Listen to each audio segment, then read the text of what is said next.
Oke, Assalamualaikum warahmatullahi wabarakatuh. Selamat siang semuanya. Apakah suara saya terdengar? Waalaikumsalam warahmatullahi Waalaikumsalam, wabarakatuh. terdengar sih. Bisa sih dengar. Terima kasih semuanya sudah hadir hari ini. Dan teman kita juga sudah ada ya di sini, Kak Wahyu. Iya sih. Ya, pertama-tama selamat datang di Composing Corner, Pedagogical Platform for Learning and Teaching Writing. Jadi sebuah komunitas untuk belajar dan sama-sama mengajar tentang kepenulisan. Jadi kegiatan Composing Corner ini ada banyak ya. Ada writing workshop online seperti biasa. Sudah berlangsung sejak tahun lalu, berdiri sejak tahun lalu 2024 Januari. Kita juga punya Ngabuburit ini, kegiatan tahunan juga setiap bulan Ramadan. Basically, writing workshop, tapi kita kemas dalam bentuk ngabuburit, tapi kita bikin pesta jadi ngabuburit. Ini bukan hal yang baru, ini adalah konsep yang sudah ada lama, dan Composite Corner mengadopsi hal tersebut. Dan kita juga memiliki akun Instagram yang pasti teman-teman sudah tahu ya kalau sudah punya dapat masuk ke grup WA sudah tahu infonya pasti dapatnya dari Instagram ya kan. Kami aktif memberi informasi infografik tentang kepenulisan dan juga review gratis beasiswa LPDP untuk esai. Oke. Dan seperti informasi yang sudah tertera, kita punya webinar 3 hari berturut-turut. Untuk hari ini kita punya Kak Wahyu sebagai alumni KDMI, debater KDMI, pendebat KDMI, yang akan sharing tentang bagaimana membangun argumentasi dalam konteks debat KDMI ya. Kemudian besok kita punya Kak Arina dan lusa kita punya Kak Indri. Sedikit informasi tentang Kak Wahyu saya akan berikan sebelum Kak Wahyu masuk dan memulai presentasinya. Kak Wahyu ini nama lengkapnya Kak Wahyu Amrullah dari jurusan Hukum Universitas Hairun.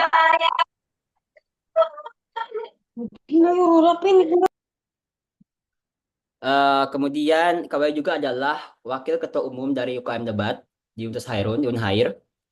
Dan deretan prestasi dari KWU diantaranya adalah juara 1 KDMI wilayah 7 tahun 2023 dan juga pembicara terbaik kedua untuk KDMI wilayah 7 tahun 2023 dan semua itu didapatkan saat mengikuti KDMI pada tahun 2023 kemarin.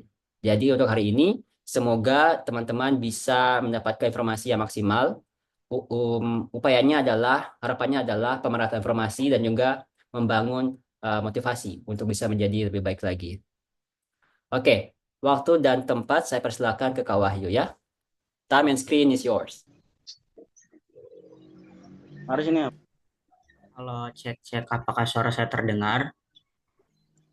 Iya, terdengar. Ya, terdengar. Baik, terima kasih buat konfirmasinya. Selamat siang semuanya. Perkenalkan, saya Wahyu Amrullah dari Fakultas Hukum di Universitas Hairun.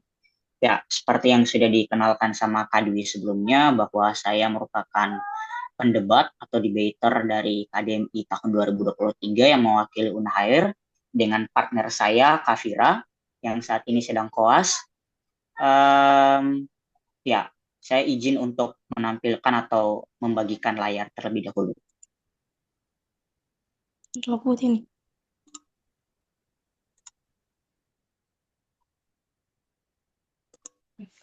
Sebagai konfirmasi, apakah tampilan layarnya dapat tertera? Sudah, Kak? Ya, sudah Kak. Baik, Sangat terima jelas. kasih buat konfirmasinya. Jadi seperti yang tertera di flyer juga dan sudah teman-teman dapat saksikan di flyer bahwa di sesi saya hari ini, di hari Jumat, kita akan membahas terkait cara menyusun argumentasi di ranah KDMI. Jadi kita akan mengetahui terlebih dahulu ataupun mengenal terkait dengan KDMI dan cara menyusun sebuah argumentasi di KDMI. Oke. Jadi ada beberapa sub pembahasan yang akan kita bahas pada sesi siang hari ini, yaitu pertama, apa itu KDMI, kedua, sistem debat pada KDMI itu sendiri, ketiga, cara menyusun argumentasi yang mungkin teman-teman membutuhkan, apalagi ketika teman-teman ingin menjadi seorang pendebat, ketika teman-teman ingin berkecimpung dalam dunia debat, maka teman-teman memerlukan yang namanya bagaimana cara untuk menyusun sebuah argumentasi.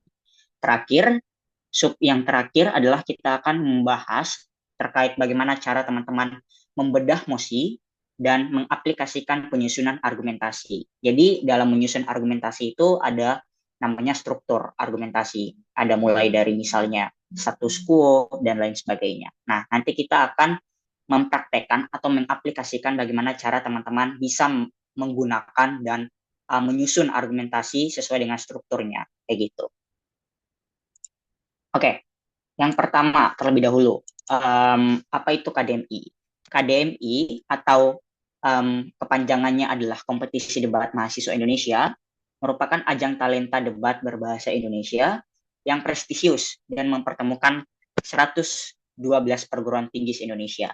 Jadi ketika teman-teman ingin ataupun teman-teman berpartisipasi pada KDMI tingkat nasional, sudah tentu teman-teman akan melakukan sesi perdebatan secara offline, di mana teman-teman akan diberangkatkan pada tempat pelaksanaan KDMI di saya tahun 2023 itu kita KDMI nasionalnya di Universitas Sultan Ageng Tirtayasa di Tangerang, Banten.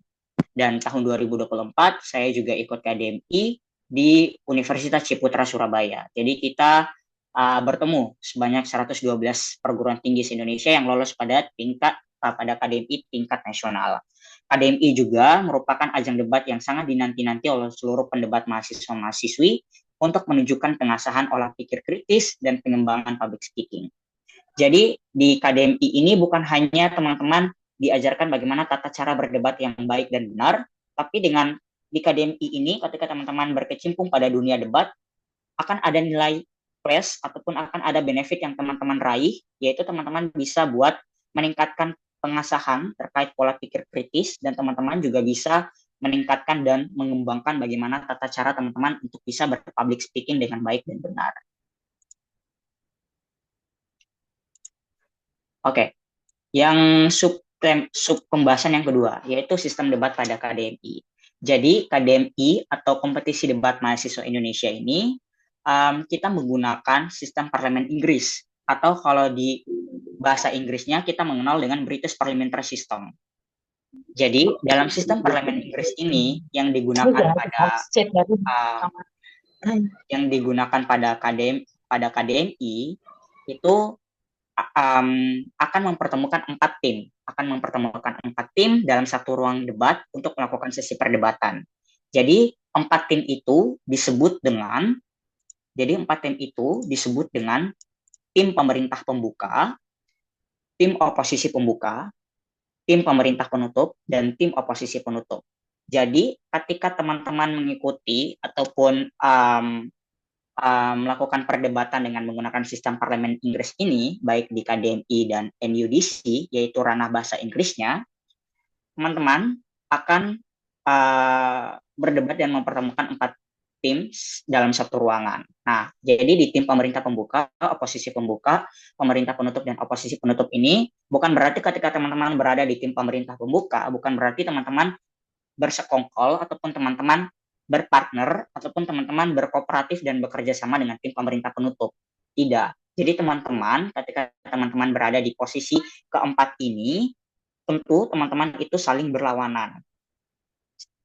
Saya di tahun 2023 ketika mengikuti KDMI, itu saya baru di ronde 1 sudah harus berhadapan dengan UGM, di mana UGM pada 2023 mereka berhasil keluar sebagai pemenang ataupun champion di KDMI tahun 2023. Nah, di ronde 1 kali pada saat itu, saya dengan partner saya sudah harus buat berhadapan dengan UGM. Dan alhamdulillah mungkin rezeki kami bisa berada pada urutan kedua. Urutan pertamanya UGM, urutan kedua kami, urutan ketiga ada dari Sumatera Utara, dan urutan ketiga ada dari UKI Maluku. Seperti itu. Jadi keempat tim ini tidak saling berpartner ataupun tidak saling berkooperatif, tapi saling berlawanan. Oke. Selanjutnya, terkait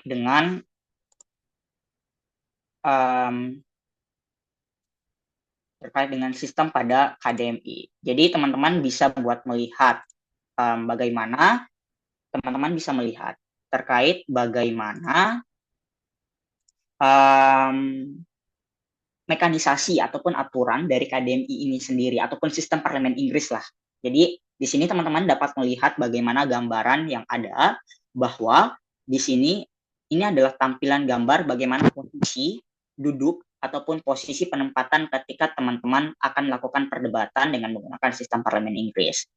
Ada beberapa aturan, yaitu ketika teman-teman menggunakan sistem parlemen Inggris ataupun teman-teman berkecimpung pada dunia debat seperti KDMI ini, maka teman-teman harus mengingat beberapa aturan ataupun mekanisasinya.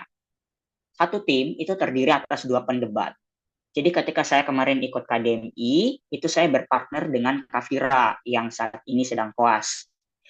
Satu ruangan atau sesi debat akan mempertemukan 4 tim untuk melakukan sesi perdebatan seperti yang saya bilang ataupun saya sampaikan sebelumnya. Nah, dalam melakukan perdebatan tentu akan ada sebuah topik ataupun isu yang akan kita perdebatkan yang disebut dengan mosi. Mosi merupakan isu ataupun topik yang akan teman-teman perdebatkan. Jadi ketika teman-teman melakukan sesi perdebatan seperti di KDMI, maka teman-teman akan mendapatkan sebuah mosi, dan di mosi itu teman-teman akan disuruh untuk melakukan ataupun penyampaian argumentasi untuk menyelesaikan sebuah permasalahan dari isu ataupun topik yang diberikan. Mosi dalam ranah KDMI ataupun dalam sistem parlemen Inggris ataupun dalam sistem parlemen itu bersifat impromptu ataupun dadakan. Berbeda dengan mungkin debat yang teman-teman kalau tahu ada debat hukum juga ataupun debat konstitusi, itu mosinya sudah diberikan dari jauh-jauh hari, mungkin 1 minggu ataupun 2 minggu sebelum sesi perdebatan. Tetapi ketika teman-teman berkecimpung pada debat sistem parlemen seperti ini, maka mosi itu bersifat impromptu atau dadakan. Jadi teman-teman akan diberikan mosi pada hari H perdebatan. Waktu pembangunan kasus atau case building, ataupun waktu teman-teman untuk membedah kasus terkait mosi yang baru saja diberikan pada saat itu adalah 15 menit. Setiap pembicara, jadi kan satu tim 2 pembicara nih. Jadi dari setiap pembicara itu memiliki waktu durasi berbicara selama 7 menit 20 detik. Jadi ketika teman-teman sudah diberikan mosi, teman-teman akan diberikan waktu 15 menit untuk case building. Setelah waktu case building selesai, maka sesi perdebatan akan dimulai, dan setiap pembicara dari setiap tim, jadi kan satu tim itu 2 orang, jadi akan ada 8 pembicara yang akan menyampaikan argumentasinya. Nah, itu durasi setiap orang ataupun setiap pembicara adalah 7 menit 20 detik. Oke, sekarang kita masuk pada sub-pembahasan yang ketiga, yaitu bagaimana cara menyusun argumentasi. Ini mungkin yang menjadi topik ataupun pembahasan utama kita pada siang hari ini, yaitu bagaimana cara menyusun argumentasi.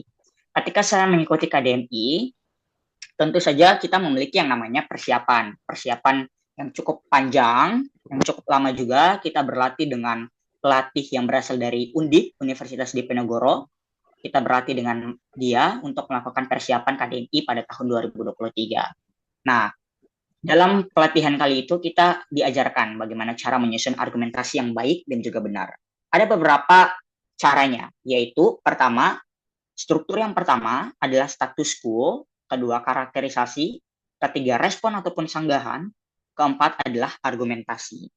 Nah, biasanya saya ketika menjadi seorang pendebat dan melakukan sesi perdebatan, saya itu sering untuk menggunakan struktur ataupun cara menyusun argumentasinya seperti ini. Dimulai dari status quo, karakterisasi, respon. Apabila teman-teman berada di tim oposisi dan teman-teman merasa untuk harus menyanggah ataupun merespon terkait argumentasi dari lawan, selanjutnya adalah argumentasi. Apa sebenarnya status quo? Status quo adalah sebuah penjelasan terkait kondisi yang terjadi saat ini dari sebuah mosi ataupun permasalahan, topik, serta isu yang diberikan. Karakterisasi adalah sebuah penjelasan ataupun pengkarakterisasian dari mungkin saja aktor, mungkin saja variabel ataupun kata per kata dari mosi yang teman-teman rasa ingin karakterisasinya, dan lain sebagainya. Respon ataupun sanggahan ini berfungsi untuk teman-teman membidas ataupun merespon serta menyanggah argumentasi yang telah disampaikan oleh pihak lawan. Tujuannya apa? Tujuannya agar ketika teman-teman merespon, juri juga tahu bahwa apa yang disampaikan oleh lawan itu tidak benar ataupun tidak valid. Jadi ketika teman-teman, ibaratnya kayak gini, ketika teman-teman ingin untuk menaikkan argumentasi teman-teman, of course teman-teman harus bisa buat meruntuhkan terlebih dahulu argumentasi dari pihak lawan. Nah, kalau teman-teman tidak bisa ataupun teman-teman tidak merespon ataupun tidak meruntuhkan argumentasi dari lawan, maka itu akan sama-sama berdiri argumentasinya. Juri juga akan sangat sulit untuk bisa menilai argumentasi mana yang akan harus untuk bisa dinilai lebih ataupun dimenangkan argumentasinya. Jadi tujuan dari respon ataupun tujuan dari sanggahan ini adalah meruntuhkan terlebih dahulu argumentasi dari lawan. Setelah itu teman-teman menaikkan ataupun menyampaikan argumentasinya teman-teman untuk bisa tetap berdiri. Nah, ketika saya mengikuti ataupun menjadi seorang pendebat, saya menyusun argumentasi itu menggunakan yang namanya AREL. Oke? AREL. AREL itu apa? AREL itu adalah assertion, reasoning, evidence, link back. Nah, seperti yang tertera di layar sini, penjelasannya bahwa assertion adalah sebuah pernyataan atas klaim ataupun premis yang dibuat atas sebuah argumentasi. Reasoning adalah alasan dari pernyataan ataupun premis tersebut. Jadi, reasoning ini adalah sebuah alasan ataupun penjelasan dari sebuah assertion ataupun klaim yang teman-teman buat dari argumentasi tersebut. Nah, setelah itu habis reasoning ada apa? Ada evidence. Evidence adalah fakta atau bukti untuk menguatkan pernyataan dari sebuah argumentasi yang teman-teman buat. Setelah evidence apa? Setelah evidence ada link back. Link back itu adalah konklusi ataupun kesimpulan untuk bisa teman-teman melakukan penekanan kembali terkait sebuah klaim ataupun argumentasi yang coba teman-teman bangun ataupun coba teman-teman buat. Seperti itu.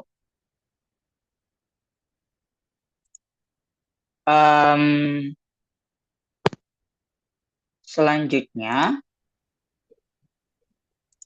oke.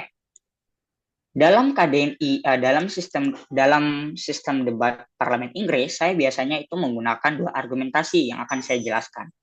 Argumentasi yang sangat general ataupun sangat familiar di ranah seorang pendebat itu terdiri atas 2. Yang pertama adalah justifikasi atau pembenaran. Yang kedua, of course, impact ataupun dampak.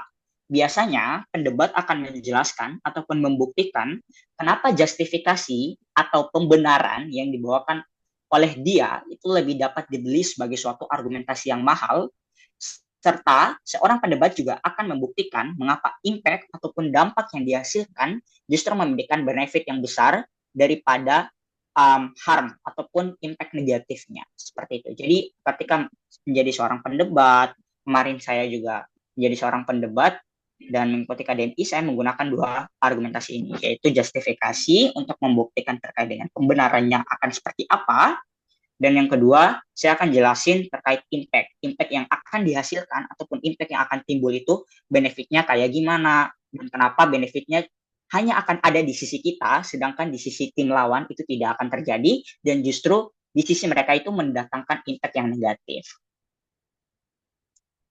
Oke. Terakhir, kita akan masuk pada sub pembahasan yang terakhir, yaitu terkait dengan membedah mosi dan aplikasikan penyusunan argumentasi. Nah, jadi di sini saya sudah ada contoh mosi, jadi kita akan coba untuk membedah mosi dengan mengaplikasikan bagaimana tadi yang struktur argumentasinya yang terdiri atas status quo, karakterisasi, respon ataupun sanggahan, dan juga argumentasi yang tentunya ketika saya menggunakan argumentasi, saya menggunakan konsep AREL tadi.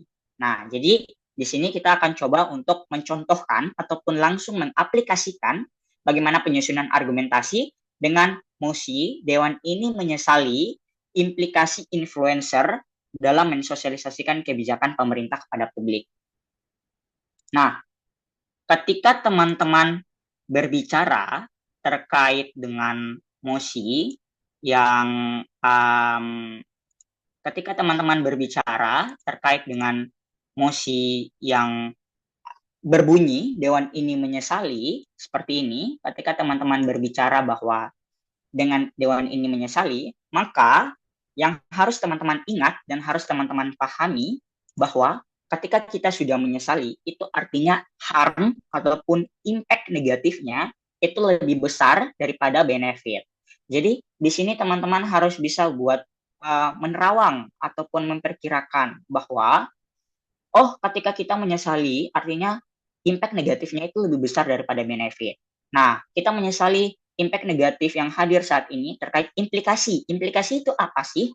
Implikasi itu adalah keterlibatan. Oke? Implikasi itu adalah keterlibatan.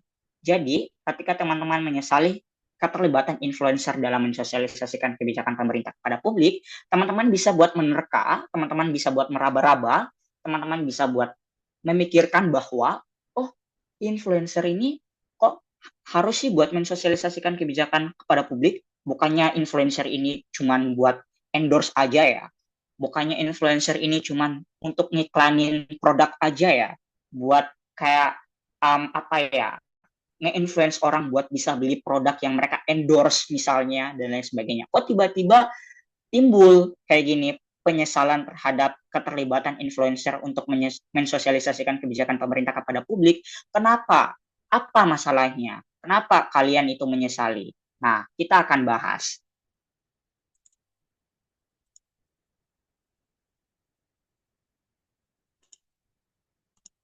Oke, di sini teman-teman bisa lihat bahwa ketika teman-teman membicarakan mosi seperti ini dan teman-teman berada pada posisi tim pemerintah, baik itu tim pemerintah pembuka maupun tim oposisi di tim pemerintah penutup, baik di tim pemerintah pembuka dan tim pemerintah penutup, teman-teman bisa buat kasih penjelasan dengan penyusunan argumentasi yang runut ataupun gradual ataupun secara kronologis seperti ini.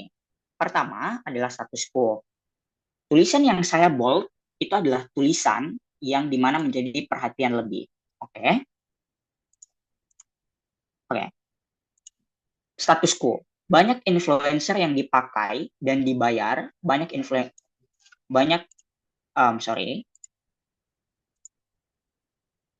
influencer yang dipakai dan dibayar untuk melakukan sosialisasi kebijakan yang dibuat oleh pemerintah kepada masyarakat, tapi tidak sesuai dengan apa yang seharusnya. Jadi di sini teman-teman coba buat kasih penjelasan, ataupun teman-teman coba buat mempikturisasikan, menggambarkan di permasalahan di status quo kenapa teman-teman menyesali keterlibatan influencer ini untuk mensosialisasikan kebijakan. Nah, teman-teman bisa bilang di status quo-nya banyak influencer yang dipakai dan dibayar untuk melakukan sosialisasi kebijakan yang dibuat oleh pemerintah kepada masyarakat, tapi tidak sesuai dengan apa yang seharusnya.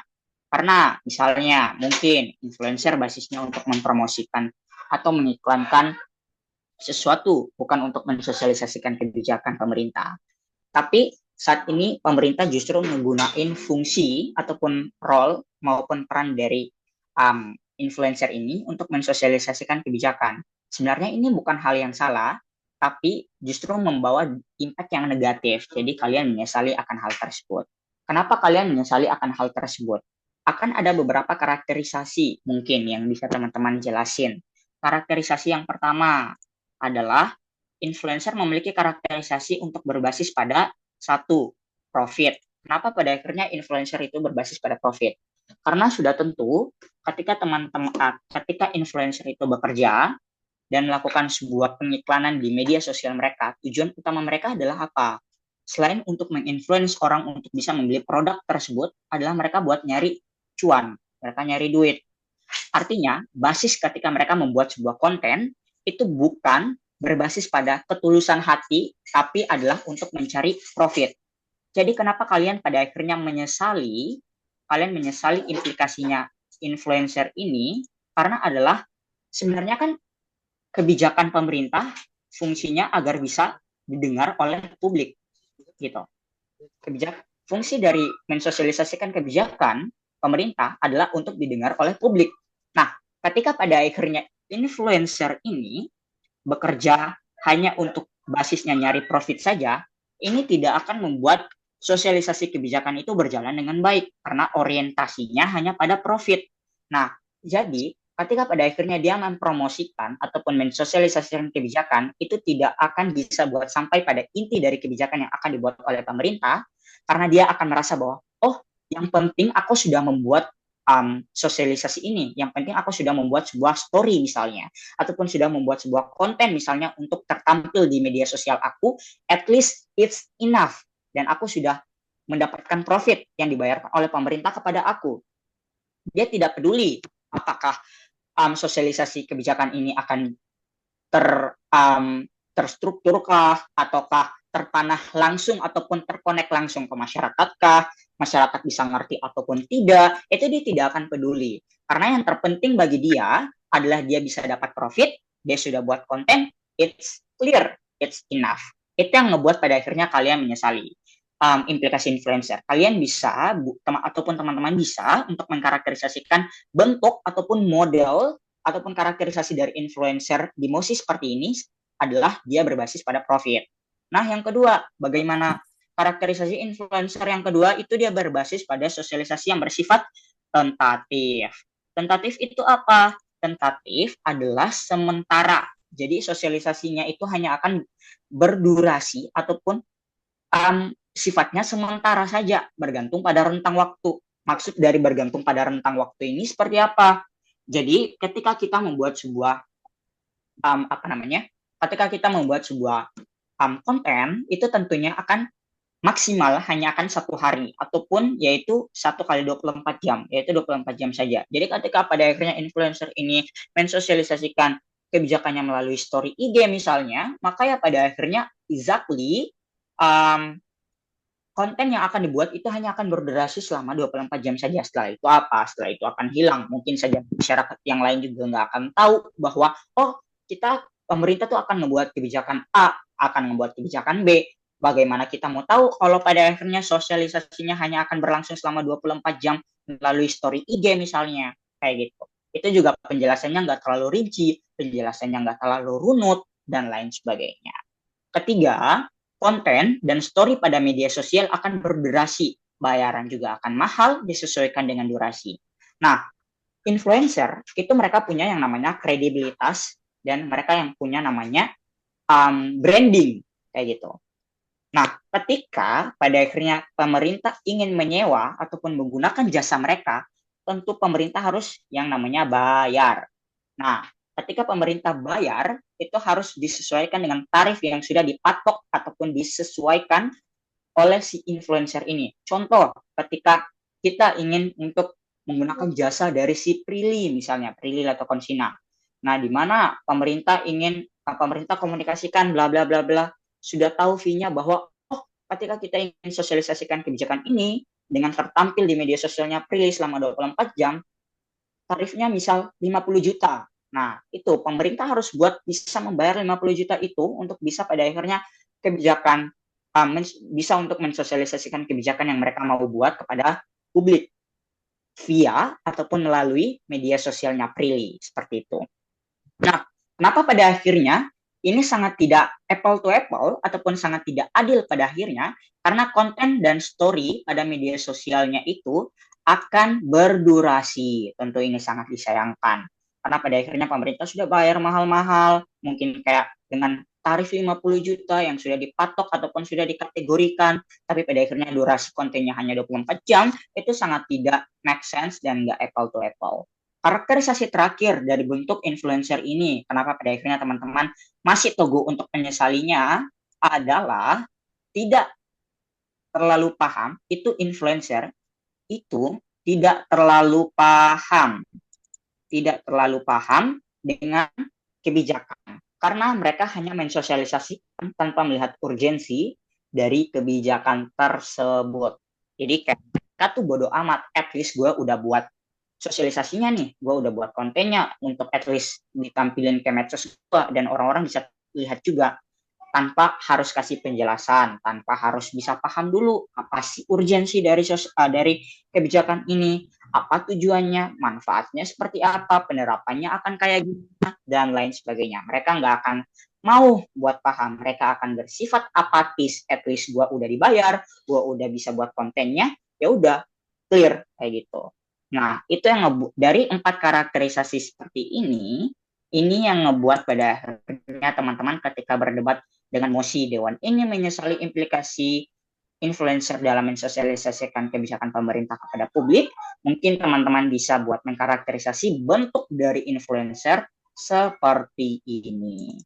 Jadi seperti itu ya teman-teman, ketika teman-teman menggunakan struktur menggunakan struktur untuk bisa mengaplikasikan terhadap sebuah mosi. Nah, tim pemerintah itu adalah tim yang setuju.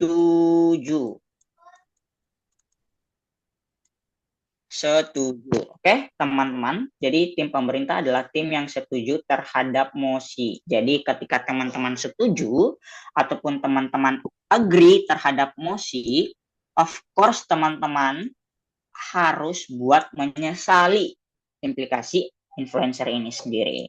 Oke, selanjutnya kita akan move ke struktur selanjutnya, yaitu argumentasi. Tadi kan ada respon ataupun sanggahan. Nah, teman-teman, ketika teman-teman berada di tim pemerintah, artinya teman-teman baru saja akan memulai sesi perdebatan, sudah tentu teman-teman nggak akan bisa merespon dong, karena teman-teman belum mendengar argumentasi dari pihak lawan. Nah, jadi saya langsung saja buat mengaplikasikan ataupun mencontohkan bagaimana cara menyusun argumentasi menggunakan konsep AREL. AREL tadi ingat ya teman-teman, AREL A-nya assertion, R-nya reasoning, E-nya evidence, dan yang L-nya adalah link back. Oke? Argumentasi pertama, yaitu justifikasi. Kenapa implikasi influencer harus disesali, harus diregrets, kayak gitu. Assertion-nya ataupun klaim yang teman-teman bisa bawakan adalah influencer tidak memiliki obligasi dan tanggung jawab untuk melakukan sosialisasi ini.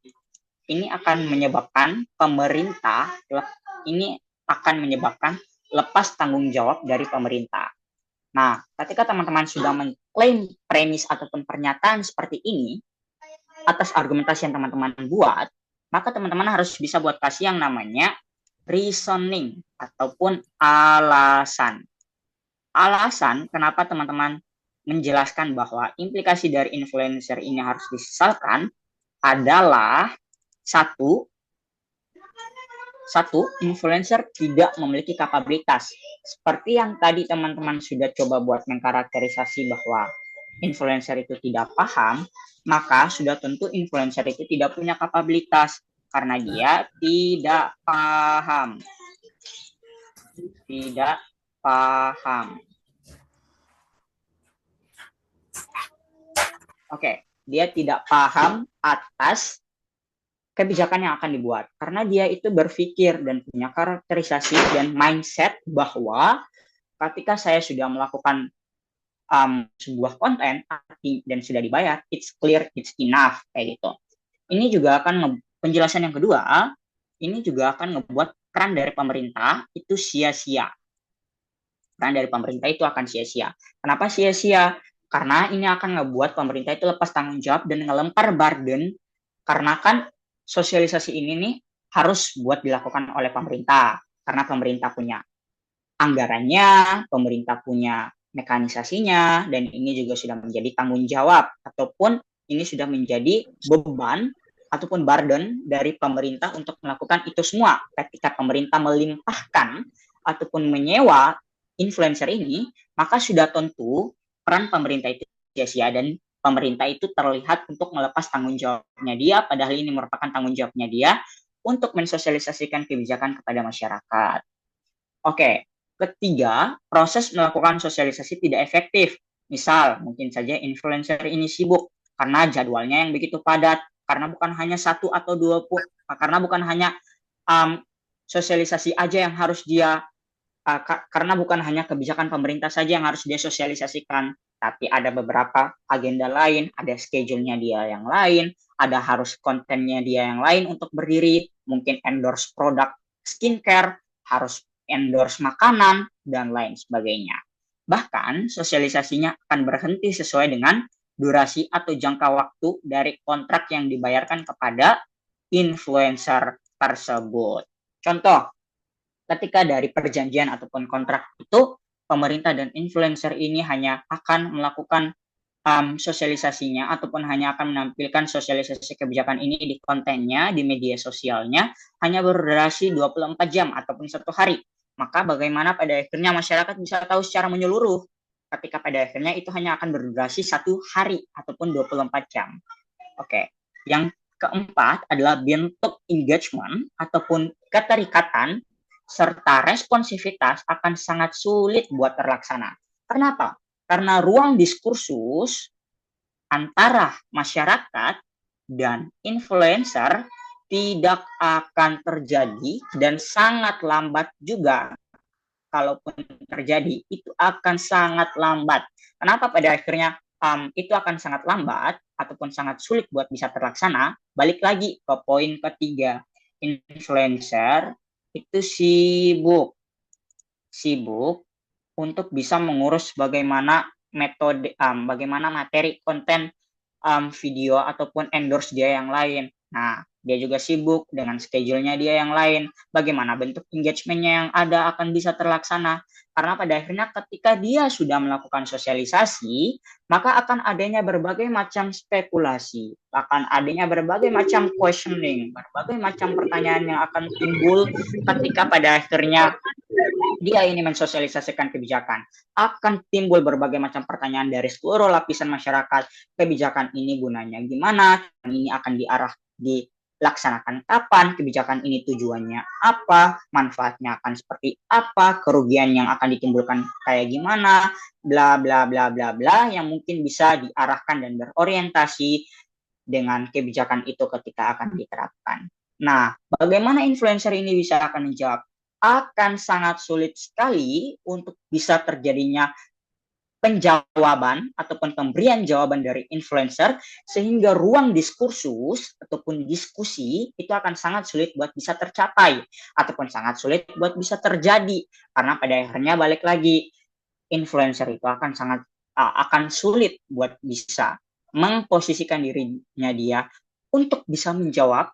Karena ditambah lagi dengan karakterisasi yang teman-teman coba jelaskan bahwa influencer itu tidak paham artinya bagaimana dia bisa untuk menjawab hal tersebut, sehingga ruang diskusi ataupun diskursus sangat sulit buat terjadi. Mungkin teman-teman bisa kasih penjelasan seperti itu. Penjelasan yang terakhir, fitur komentar serta ruang interaksi itu sangat terbatas. Terbatasnya karena apa? Terbatasnya karena fitur komentar ataupun kontennya juga hanya akan tertampil selama 24 jam. Jadi bagaimana ruang interaksi itu akan bisa terjadi dan bagaimana masyarakat bisa mendapat jawaban atas pertanyaan yang mereka lontarkan kepada influencer itu selaku orang yang mensosialisasikan kebijakan, itu akan bisa terjadi? Sangat tidak akan bisa, karena interaksi di ruang karena interaksi yang hadir itu akan sangat terbatas. Jadi kalian sebagai tim pemerintah, sebagai tim yang setuju atas mosi, maka teman-teman bisa buat menjelaskan halnya seperti ini. Oke, kita loncat ke evidence. Oke, evidence, mungkin teman-teman bisa kasih penjelasan beberapa influencer yang ada di Indonesia misalnya. Mungkin seperti Aukarin, Raffi Ahmad, dan influencer lainnya, di mana mereka melakukan sosialisasi, tapi mungkin kayak tidak terlalu paham dengan bentuk dari sosialisasi kebijakannya itu kayak gimana, dan lain sebagainya. Terakhir, teman-teman bisa buat kasih link back atau konklusi ataupun penekanan kembali atas sebuah premis ataupun pernyataan yang sudah teman-teman jelaskan di atas. Nah, teman-teman bisa kasih penjelasan bahwa implikasi influencer hanya akan merusak image pemerintah dan membuat pesan dan inti dari kebijakan yang dibuat tidak dapat tersampaikan dengan gradual serta implisit. Ini membuat masyarakat akan sangat sulit untuk memahami kebijakan tersebut. Karena dengan beberapa penjelasan tadi, seperti mungkin misalnya influencer itu sibuk, ataupun dia tidak paham, dia tidak punya kapabilitas, dan lain sebagainya. Itu adalah penjelasan dari bagaimana cara teman-teman mengaplikasikan cara penyusunan argumentasi dari sudut pandang tim pemerintah. Sekarang kita akan move ke bagaimana sudut pandang tim oposisi ketika teman-teman mencoba mengaplikasikan penyusunan argumentasi menggunakan struktur yang tadi dengan mosi yang sama. Oke, di tim oposisi, teman-teman bisa buat menjelaskan status quo-nya adalah pemerintah sadar bahwa ranah masyarakat sekarang berbasis pada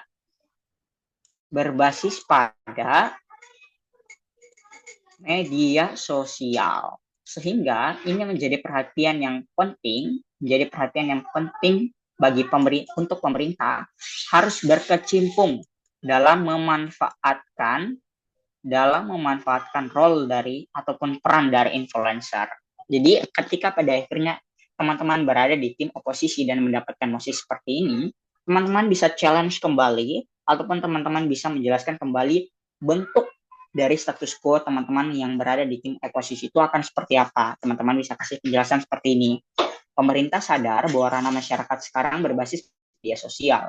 Sehingga ini menjadi perhatian yang sangat penting untuk pemerintah harus berkecimpung dalam memanfaatkan peran dari influencer dalam mensosialisasikan kebijakan mereka agar masyarakat secara keseluruhan dapat tahu dan paham mengenai kebijakan yang mereka buat. Oke, bagaimana karakterisasi influencer yang ada di tim oposisi? Ketika tadi tim pemerintah sudah mengkarakterisasi juga dan teman-teman rasa bahwa karakterisasi influencer yang dibawakan oleh tim pemerintah ini terlalu buruk banget, terlalu menjelek-jelekan bagaimana influencernya. Teman-teman sebagai tim oposisi bisa buat mengkarakterisasi ulang, challenge karakterisasinya. Teman-teman bisa kasih penjelasan bahwa influencer dalam tim oposisi itu satu, dia sebagai influencer tentu saja ingin yang namanya menjaga image. Jaga image itu gimana? Jaga branding itu gimana? Dia akan adanya yang namanya perancangan. Atau yang namanya akan adanya plan. Oke. Akan adanya yang namanya plan. Plan ini bertujuan untuk teman-teman bisa menjelaskan terkait bentuk dari sosialisasinya akan seperti apa. Oke. Ketika teman-teman ketika seorang influencer ini mensosialisasikan kebijakan, dia tidak akan ngawur. Dia akan coba untuk mendalami dari kebijakan itu akan seperti apa. Dia karena pada akhirnya dia ingin menjaga image dan brandingnya dia juga kan. Nah, jadi bentuk sosialisasinya itu akan adanya perancangan. Seperti misalnya bentuk sosialisasi yang akan dia berikan di media sosialnya dia itu akan seperti apa, modelnya bagaimana, dan bagaimana bentuk edukasi sosialisasinya akan berjalan seperti apa. Jadi nggak serta-merta cuman kayak main buat aja terus dapat bayaran, ya udah selesai. Enggak. Ketika pada akhirnya influencer ini sudah kelas atas, pemerintah itu akan juga menggunakan influencer kelas atas karena mengingat ini harus bisa dijangkau oleh seluruh lapisan masyarakat.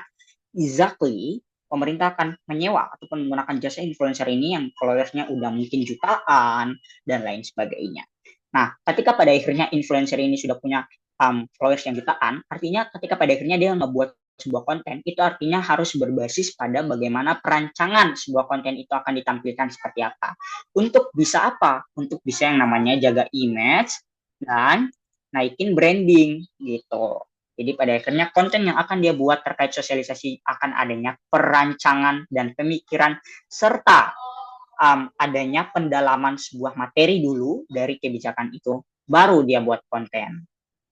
Kedua, dia juga punya karakterisasi yang namanya punya tim serta manajer yang akan ikut berkooperatif. Kooperatif itu apa? Kooperatif adalah kerjasama dalam melakukan sebuah sosialisasi. Artinya dia tuh nggak kerja sendiri, dia punya tim misalnya, dia punya manajernya dia punya partner misalnya, untuk melakukan sosialisasi ini akan berkooperatif dalam melakukan sosialisasi. Terakhir, dia juga punya banyak followers, sehingga sangat mudah untuk menjangkau lapisan masyarakat. Ini adalah karakterisasi influencer yang mungkin dari sisi tim oposisi bisa bawakan dan bisa challenge terkait karakterisasi yang sudah dibawakan oleh tim pemerintah. Selanjutnya adalah respon ataupun sanggahan. Nah, seperti yang saya jelasin tadi, bahwa respon ataupun sanggahan ini tujuannya adalah untuk meruntuhkan argumentasi lawan, baru teman-teman mendirikan ataupun menaikkan argumentasinya teman-teman.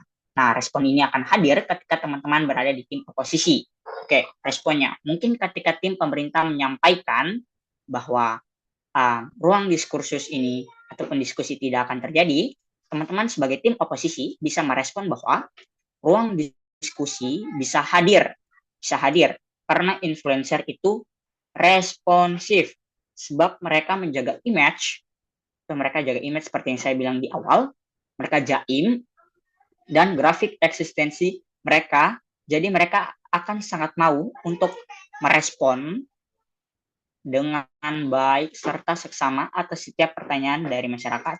Nah, ketika tadi tim pemerintah mungkin saja mengkarakterisasi dan menjelaskan bahwa ruang diskusi itu akan sangat sulit buat terjadi, interaksinya akan sangat terbatas karena influencer itu sibuk, bagaimana pertanyaan yang dilontarkan oleh masyarakat itu bisa terjawab dan lain sebagainya, kalian bisa respon dengan mengatakan bahwa ruang diskusi itu masih bisa hadir karena influencer itu responsif, sebab mereka menjaga image dan grafik eksistensi branding mereka. Jadi mereka akan sangat mau untuk merespon dengan baik serta seksama atas setiap pertanyaan yang dilontarkan ataupun yang diberikan oleh masyarakat. Jadi kayak contoh pemerintah, masyarakat tanya, kebijakan ini berlakunya kapan? Oh, mungkin 2 bulan lagi.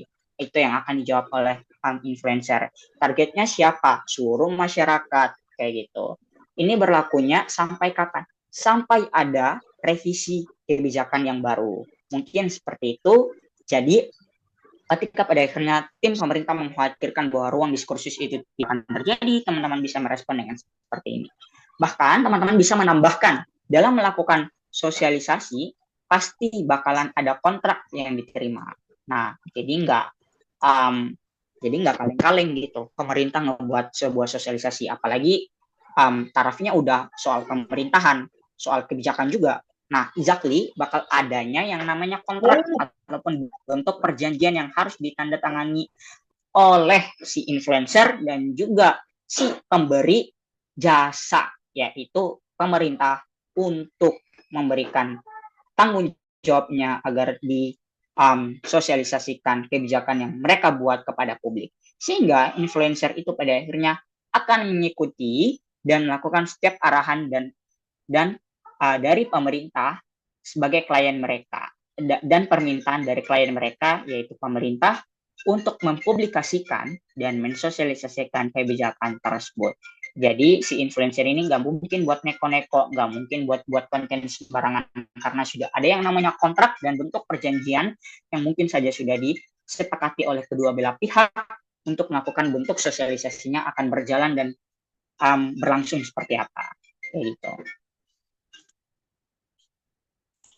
Selanjutnya, argumentasi yang mungkin bisa dibawakan oleh tim oposisi, yaitu justifikasi ataupun pembenaran kenapa implikasi dari influencer sangat diperlukan atau sangat di-need banget dan tidak perlu buat di-regrets ataupun tidak perlu buat disesalkan. Nah, ketika teman-teman menjadi seorang pendebat ataupun teman-teman misalnya ikut KDMI nanti di tahun ini, di tahun 2025, teman-teman bisa buat menggunakan argumentasi justifikasi ini dengan menggunakan konsep ARL seperti yang tadi di awal. ARL itu teman-teman harus tetap ingat ya, ARL, Assertion, Reasoning, Evidence, Link Back. Ini adalah penyusunan ataupun konsep yang sangat mempermudah teman-teman untuk bisa menavigasikan ataupun memparameterkan argumentasi teman-teman, yaitu terdiri atas klaim, alasan, bukti, dan konklusi. Assertion yang bisa teman-teman bawakan atas argumentasi ini adalah seperti apa? Teman-teman bisa kasih penjelasan bahwasanya influencer hadir untuk bisa memberikan penjelasan yang lebih runut. Sebab kalau mengharapkan pemerintah secara keseluruhan, maka masyarakat akan sangat sulit dalam memahami kebijakan itu. Karena mungkin saja pemerintah itu kayak tata bahasanya cukup sulit buat bisa dipahami. Kita butuh tata bahasa yang lebih relatable dengan kehidupan kita, yang mungkin lebih jacksonable dengan kehidupan kita mungkin ya. Jadi teman-teman bisa kasih klaim ataupun premis seperti itu. Alasannya kayak gimana? Teman-teman bisa bilang implikasi influencer ini sebagai edukasi awal ke masyarakat. Teman-teman bisa bilang bahwa ini tuh sebagai edukasi awal ke masyarakat. bahwa akan adanya kebijakan ke depannya yang nantinya akan bakalan diterapkan oleh pemerintah kayak gitu. Akan adanya akan adanya edukasi awal yang akan diterapkan diterapkan ke depannya kayak gitu. Kedua, akan terbentuknya ruang diskursus yang komprehensif serta responsif. Nah, tadi kan sudah dijelasin di karakterisasinya. Teman-teman bisa tambahkan lagi. Teman-teman bisa kasih ekstensi kembali bahwa akan terbentuknya ruang diskursus yang komprehensif. Komprehensif ini apa?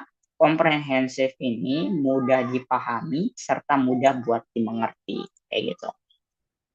Kenapa pada akhirnya akan terciptanya ruang diskusi yang komprehensif? Karena pada akhirnya influencer itu sudah punya kapabilitas dan kapasitas karena dia sudah mendalami materi. Jadi pada akhirnya ketika dia sudah punya perancangan misalnya untuk sosialisasikan kebijakan ini seperti apa, exactly ketika pada akhirnya masyarakat mempertanyakan sosialisasi ini akan kayak gimana dan lain sebagainya, maka ruang diskusi yang akan terjadi ketika influencer itu menjawab juga akan sangat komprehensif serta responsif. Yang terakhir, kenapa pada akhirnya influencer ini sangat dibutuhkan implikasinya? Ini akan bisa menjangkau seluruh lapisan masyarakat, bahkan ini bentuk dari modernisasi pemerintah untuk memanfaatkan media sosial dan merangkul masyarakat milenial serta Gen Z. Karena seperti yang kita ketahui saat ini bahwa saat ini kita tidak bisa jauh-jauh dari media sosial. Kita nggak bisa jauh-jauh dari yang namanya gadget. Exactly, setiap kehidupan kita itu akan berorientasi dengan yang namanya media sosial dan gadget, maka ini implikasi dari influencer sangat bisa merangkul bagaimana masyarakat milenial maupun Gen Z agar pada akhirnya bisa kita tahu bahwa kebijakan yang akan hadir akan seperti ini. Penerapannya akan seperti A, B, C, dan sebagainya. Kayak gitu. Oke, selanjutnya adalah evidence dan link back-nya seperti apa. Teman-teman bisa bawa beberapa evidence ataupun aktor dari influencernya yang melakukan sosialisasi. Contoh, misal Raline Shah yang saat ini sudah jadi staf ahli ataupun staf khusus di Komdigi, kayak gitu. Hamis Daud, suami dari Raisya yang melakukan sosialisasi kebijakan terkait lingkungan. Maudy Ayunda yang saat itu jadi bagaimana jubir presiden saat G20, Jerome Pauline, dan lain sebagainya. Ataupun influencer lain yang mungkin teman-teman tahu bagaimana mereka mensosialisasikan kebijakan. Nah, di link back-nya teman-teman bisa kasih penjelasan bahwa keterlibatan influencer justru memberikan benefit yang besar. Kenapa memberikan benefit yang besar? Sebab ini membuat pemerintah terlihat sadar akan bagaimana konteks dan keadaan sekarang, yaitu pemanfaatan terhadap media sosial.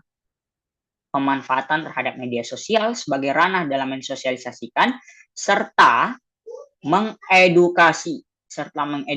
Dan ini juga untuk opsi dalam menciptakan lingkup transparansi. Karena saat ini tuh kita sedang trust isu dengan pemerintah sekarang kayak tiba-tiba udah ngesahin undang-undang, terus tiba-tiba udah ngesahin kebijakan A, udah ngebuat perda, udah ngebuat perpu dan lain sebagainya.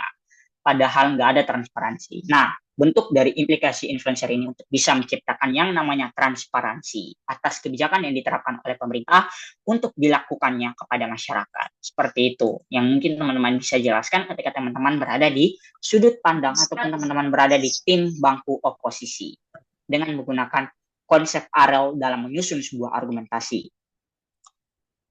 Oke, contoh AREL secara sederhana. Mungkin kalau teman-teman ingin yang lebih sederhana lagi, teman-teman bisa buat melihat di sini. Contoh mosi, Dewan ini akan menghapus kuota perempuan dalam parlemen. Klaim ataupun pernyataan ataupun assertion yang bisa teman-teman sampaikan adalah bahwa pemberian kuota hanya akan membuat stigma di masyarakat bahwa perempuan tidak bisa bersaing dengan laki-laki. Jadi itulah kenapa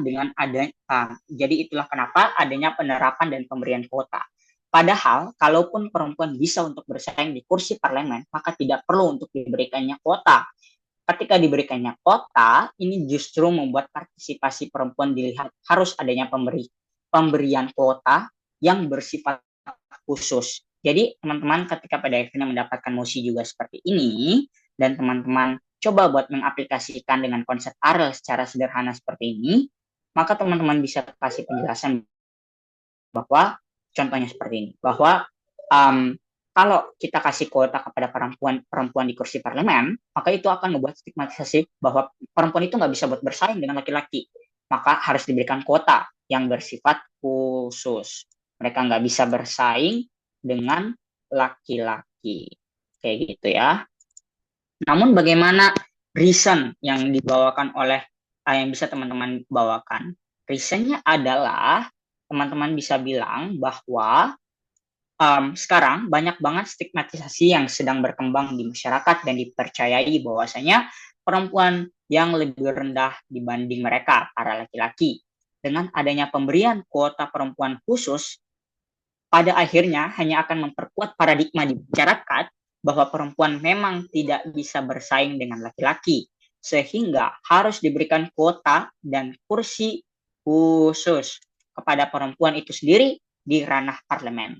Akhirnya ini akan menjustifikasi ataupun membenarkan bahwasanya persepsi yang salah bahwa perempuan tidak bisa berjuang dan berkompetisi dengan laki-laki, sehingga pada level yang sama tanpa sebuah privilege. Kayak gitu ya. Oke, bagaimana evidence yang bisa teman-teman bawakan ketika pada akhirnya mosinya tak seperti tadi? Ya, teman-teman bisa buat kasih penjelasan bahwa contoh di negara Uganda. Di Uganda, opini publik yang tidak berpihak pada perempuan meningkat pesat setelah penerapan kuota di kursi parlemen bagi perempuan itu dilakukan. Kenapa pada akhirnya di Uganda opini publik yang tidak berpihak pada perempuan semakin meningkat pesat setelah adanya penerapan kuota ini? Karena pada akhirnya mereka merasa bahwa partisipasi perempuan itu sangat kecil dan sangat tidak bisa buat bersaing dengan masyarakat, dengan laki-laki. Jadi pada akhirnya perempuan mending nggak usah buat masuk ke kursi parlemen saja. Mending mereka itu menjadi ibu rumah tangga dan lain sebagainya, ataupun bekerja di dunia lain, di industri lain, nggak harus buat di industri pemerintahan ataupun parlemen. Linkback yang bisa teman-teman bawakan terkait dengan konsep AREL yang teman-teman bawakan seperti ini adalah pemberian kuota khusus ini bagi perempuan di parlemen hanya akan membuat dan memperkuat persepsi negatif, yakni perempuan terlihat lebih rendah dan membuat perempuan semakin jauh dari kata sejajar dengan laki-laki. Nah, linkback ataupun konklusi yang bisa teman-teman bawakan seperti itu, bahwa pemberian kuota khusus ini bagi perempuan di parlemen hanya akan membuat dan memperkuat persepsi negatif, kayak gitu. Karena kenapa negatif? Karena perempuan dilihat lebih rendah dan membuat perempuan semakin jauh dari kata sejajar dengan laki-laki.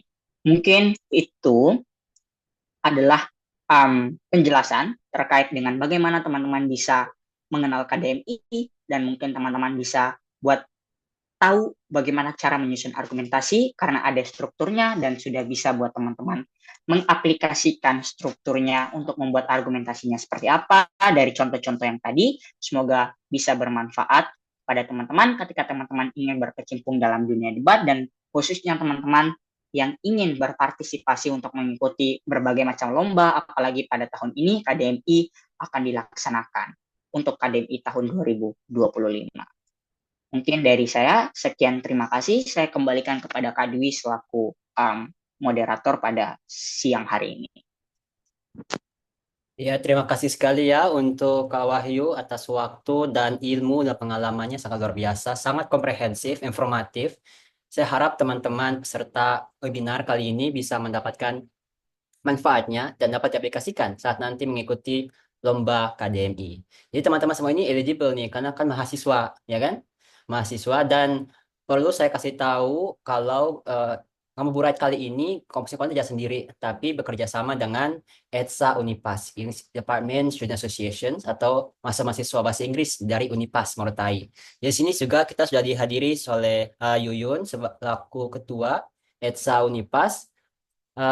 Mungkin saya berikan waktu dan kesempatan kepada Yuyun untuk merespon ataupun memberikan pertanyaan, sanggahan, komentar, reaksi, dan sebagainya. Baru kita kemudian lempar ke teman-teman untuk membuat forum diskusi tanya jawab. Silakan.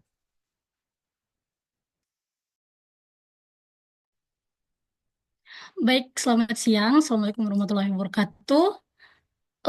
Terima kasih kepada Kak Wahyu atas pemaparan materi serta pengalamannya tentang eh, cara menyusun argumentasi dalam debat akademik sendiri. Baik, di sini saya hanya ingin bertanya eh, sebelumnya, mohon maaf, perkenalkan sedikit perkenalan dari saya. Saya Yuyun Katiandago, di sini saya sebagai Ketua ETSA. Saya hanya ingin bertanya, mungkin ya, kira-kira eh, berdasarkan pengalaman Kak Wahyu selama mengikuti debat KDMI, apa sih hal yang paling fatal atau hal yang paling fatal yang pernah terjadi sehingga membuat sebuah debat tersebut gagal atau kalah? Ya, mungkin itu saja. Oke. Em, Terima kasih Kak Yuyun ya udah mau ngajuin pertanyaan. Jadi tadi pertanyaannya apa hal yang paling fatal ya, nah, yang pernah saya alamin sehingga ngebuat mungkin dalam perdebatan pada akhirnya hasilnya kurang memuaskan ataupun kalah. Jadi ya hal kesalahan ataupun mistake itu bukan hal yang tidak mungkin tidak akan terjadi, sangat mungkin terjadi baik itu di ranah debat maupun di ranah-ranah yang lain. Nah, especially saya di dunia debat, itu pernah terjadi, bahkan saat saya mengikuti KDMI 2023, saya dengan partner saya sempat untuk salah buat bisa uh, memikirkan ataupun membedah mosi waktu itu, dan akhirnya, tapi untungnya hasilnya itu tidak seburuk yang kita pikirkan. Waktu itu kita salah buat menjelaskan mosinya, tapi alhamdulillah kita pada waktu itu hasilnya nggak seburuk yang kita pikirkan, masih bisa diterima dengan baik. Uh, Ataupun ketika saya mengikuti ataupun berlatih debat juga saya seringkali juga mistake dalam memperkirakan ataupun memikirkan sebuah mosi. Jadi hal-hal seperti itu yang menjadi hal yang fatal dan kendala karena dalam mosi itu kadangkala ada yang namanya ambiguitas ataupun ada arti yang cukup banyak dalam sebuah mosi yang belum kita terlalu pahami. Apalagi bahasa Indonesia itu orang-orang bilang adalah bahasa yang sangat sulit karena ada beberapa diksi, wording, kosakata, nomenklatur dan lain sebagainya yang sangat begitu banyak yang belum kita bisa pahami karena dalam debat kita nggak mungkin juga langsung bisa buka KBBI kan. Jadi kayak kita sangat sulit juga bisa memahami dan mengartikan kata per kata yang mungkin saja kita baru dengar saat perdebatan saat itu. Jadi itu yang mungkin jadi hal-hal fatal yang mungkin sering terjadi dalam perdebatan secara pribadi di aku itu sendiri kayak gitu. Guys.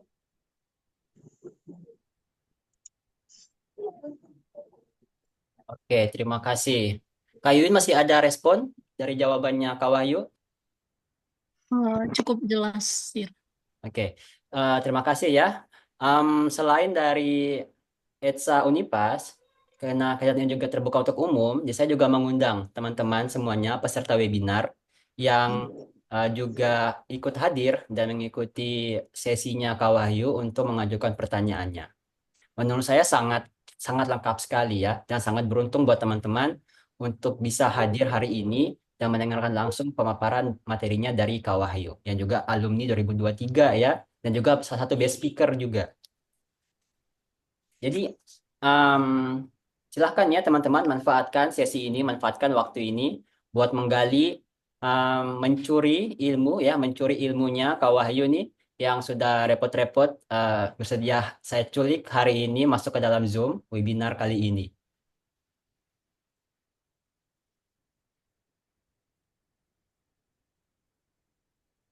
Ayo guys, mungkin yang lain mau bertanya silakan. Jangan malu ya untuk bertanya ya. Ayo, debater-debater selanjutnya nih dari Unipas ini. Jadi informasi saja untuk Kak Wahyu ya. Jadi teman-teman ini semuanya dari semester 2, semester 4, semester 6 itu anak-anak bahasa Inggris dari Unipas. Jadi mereka adalah calon-calon debater selanjutnya gitu. Para penerus debater dari kampus Unipas. Entah itu debaternya debate dalam bahasa Indonesia maupun bahasa Inggris. Dan Kak Wahyu sebagai orang hukum ya, ini sebagai selingan saja ya sambil menunggu teman-teman yang lain yang ingin mengajukan pertanyaan. Kak Wahyu sebagai orang hukum dan seperti tadi Kak Wahyu sudah sentil sedikit ya, dan saya cukup eh, tergelitik juga. Saya tidak mau mengangkat isu itu, tapi memang itu yang terjadi sekarang ini. Masalah hukum yang terjadi di negara kita ini yang bikin agak sedikit pesimis dan segala macamnya. Dan nyambung sekali ya, bagus sekali Kak Wahyu bisa angkat sebuah mosi yang betul-betul merepresentasikan permasalahan yang betul-betul happening sekarang. Bagaimana pemerintah bikin kebijakan, tapi kita bahkan sebagai warga negara tidak tahu menahu karena kurangnya transparansi dan segala macamnya. Kemudian bagaimana ada variabel-variabel seperti influencer yang bisa saja membantu menyebarkan informasi ataupun bisa saja menyesatkan ya. Em, Mungkin sedikit apa ya, pertanyaan buat Kak Wahyu juga. Kalau motion seperti ini, saya lihat dia cukup kuat ya dari sisi government maupun sisi oposisi. Kalau saya jadi judgesnya, saya bakalan bingung sih mana yang akan menang. Bagaimana kalau salah satu dari tim mengangkat apa ya, mengangkat definisi yang kayak mana ya, men-challenge definisi gitu. Kan kita kan ini definisi influencernya sudah cukup jelas ya. Influencer punya jutaan followers, punya pengaruh segala macam. Tapi dalam perkembangannya sekarang ini ada juga yang namanya buzzer. Kira-kira kalau ini betul-betul debat yang sebenarnya, terus ada apa ya, perbandingan, mengajukan banding definisi gitu. Memang ada influencer yang betul-betul secara positif dan terang-terangan itu adalah influencer pekerjaannya. Dan kemudian ada buzzer yang cukup ambigu dalam cara kita mendefinisikan mereka itu seperti apa gitu, entitas apa sebenarnya mereka itu buzzer ya. Kalau simulasi debat, kemudian ada yang mengangkat isu tersebut, bagaimana kira-kira Kak Wahyu sebagai pendebat bisa merespon hal tersebut? Oke, baik. Terima kasih Kak Dwi udah mau memberikan pertanyaan. Jadi, ketika pada akhirnya dalam sesi debat ataupun contoh melakukan taktik debat, terus ada yang coba ngejelasin bagaimana cara kita buat bisa meredam ataupun merespon kehadiran dari buzzer ini, maka kita bisa kasih penjelasan bahwa orang-orang yang menjadi buzzer ini, mereka adalah orang-orang yang sangat fanatik. Nah, mereka itu adalah orang-orang yang bodoh amat dan nggak mau melihat yang namanya dua POV ataupun dua sudut pandang. Jadi mereka hanya akan mau melihat sudut pandang yang mereka dukung aja kayak gitu. Contoh, mereka itu adalah orang-orang yang punya pemikiran etnosentrisme.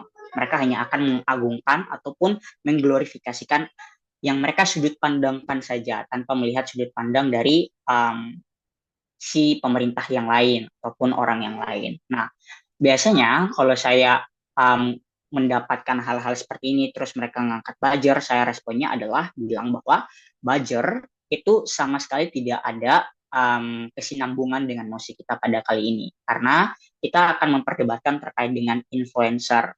Jadi buzzer itu tidak akan bisa masuk dalam mosi kali ini. Karena kalaupun masuk, saya mengatakan bahwa buzzer itu tidak memiliki kapasitas yang jelas karena dia hanya dia itu hanya fanatik atau bahkan mungkin saja ketika dia menjadi buzzer itu dia hanya FOMO saja misalnya. Jadi pada akhirnya buzzer tidak bisa dihitung sebagai variabel yang sangat besar dalam sesi debat kali ini. Mungkin respon yang akan saya hadirkan atau respon yang akan saya coba sampaikan seperti itu, Kak Dwi. Kira-kira seperti itu. Jadi pihak government-nya bisa bikin kayak limitation gitu ya. Iya, betul. Kami hanya membahas Bisa buat kasih, ya, iya, bisa buat kasih klarifikasi bahwa buzzer itu nggak akan masuk di sesi perdebatan kali ini. Karena fokusnya adalah soal influencer. Oke. Berarti kalau begitu harus untung-untungan ya kita dapat sisi government ataupun sisi oposisi atau keduanya memiliki apa ya, kesempatan yang sama saja. Ketika saya berdebat itu kadangkala ada mendapatkan mosi yang berat sebelah, kayak oh ini tuh menguntungkan tim pemerintah justru tapi ini kalau di posisi oposisi justru berat banget buat bisa kasih penjelasan. Kadangkala ada seperti itu.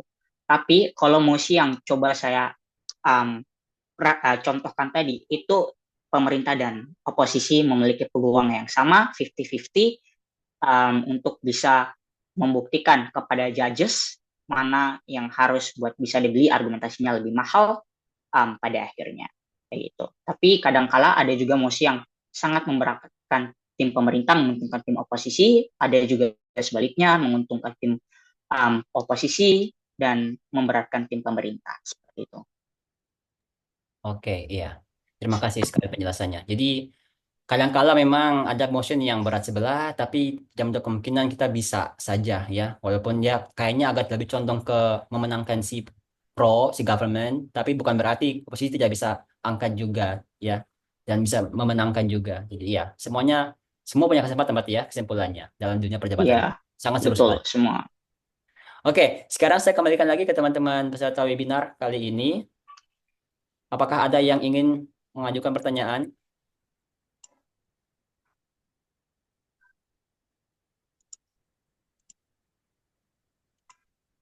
Ayo, Pak Yuyun bisa ajak teman-temannya untuk bertanya. Kapan lagi kita kedatangan Ya, mungkin saya, Twitter Fir. ini ya? Oke, siapa itu? Oh, Kak Sarini. Silakan, bisa on cam saja atau Nestrin, unmute Sir. saja. Oke, ada Kak Sarini lah, ada Kak Nesrin. Tadi kayaknya Kak Sarini duluan ya. Habis itu baru kita ke Kak Nesrin. Silakan Kak Sarini. Saya mau bertanya.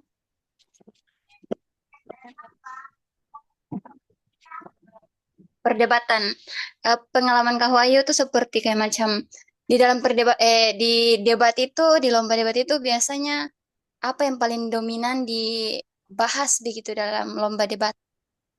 Kayak permasalahan apa yang paling sering dibahas di dalam lomba debat begitu supaya kita kan sebagai peserta-peserta yang mau ikut begitu insya Allah supaya jauh-jauh hari sudah belajar tentang masalah yang akan dibahas di debat nanti.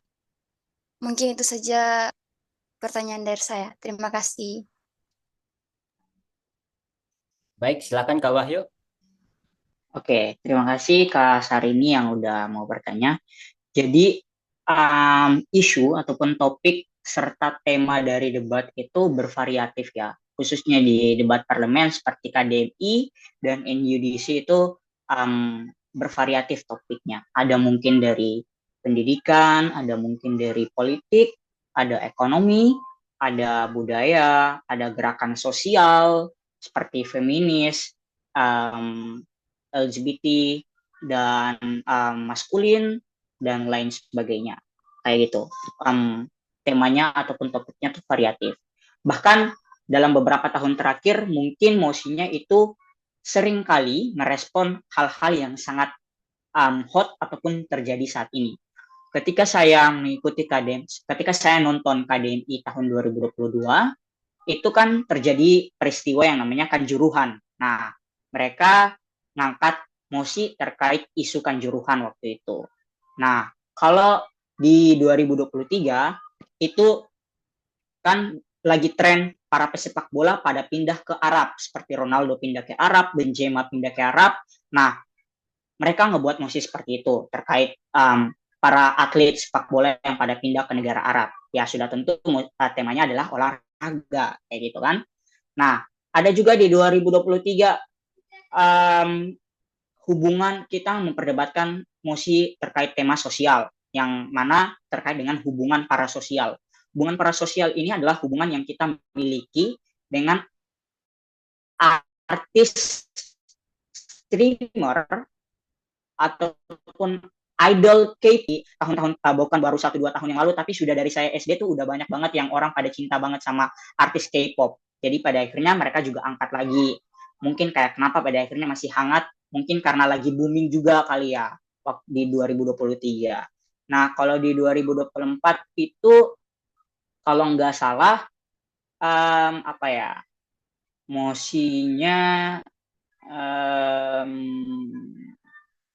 oh iya, di 2023 itu 2024 kan lagi tren banget sama ilmu padi itu, kayak ilmu padi ya Bangko gitu-gitu kan. Nah, itu mereka juga angkat gitu di debat 2024 kayak gitu terkait ilmu padi, kayak kita menyesalkan bagaimana dewan ini menyesalkan mediocre atau apa gitu lupa terkait ilmu padi lah gitu. Nah, itu Mem Indri bereaksi karena waktu itu Mem Indri juga ngebantuin kita.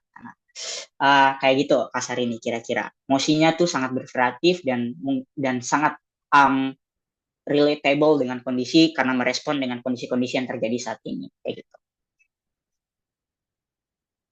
Oke, terima kasih. Apakah Kasar ini ada respon? Eh, baik, terima kasih telah menjawab pertanyaan dari saya. Oh, berarti kalau dalam perdebatan itu mereka membahas tentang topik atau tentang permasalahan yang terjadi di negara kita sendiri begitu? Atau di luar negara juga akan dibahas? Isu negara luar itu juga ada.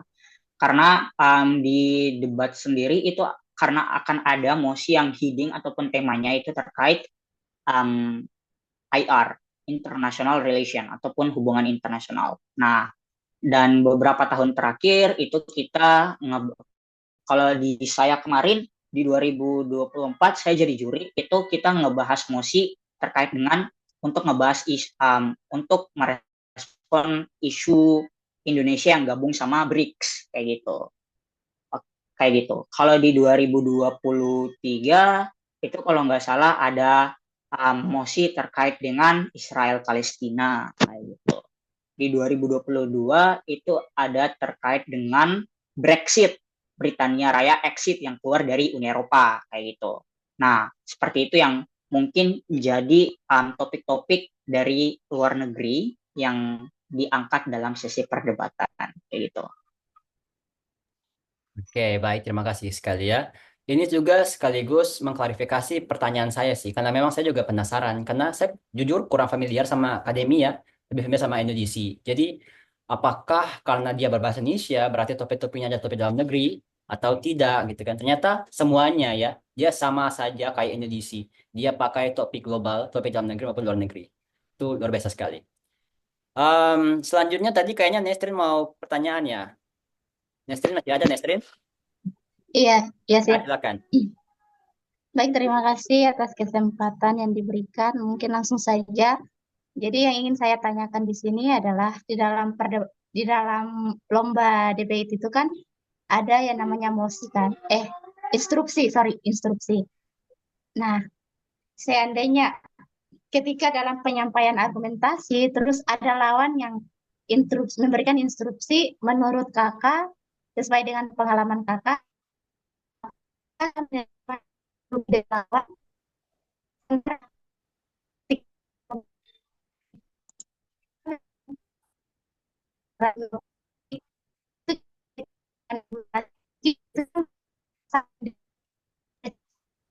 Oke, Nesrin, kayaknya agak putus-putus ya.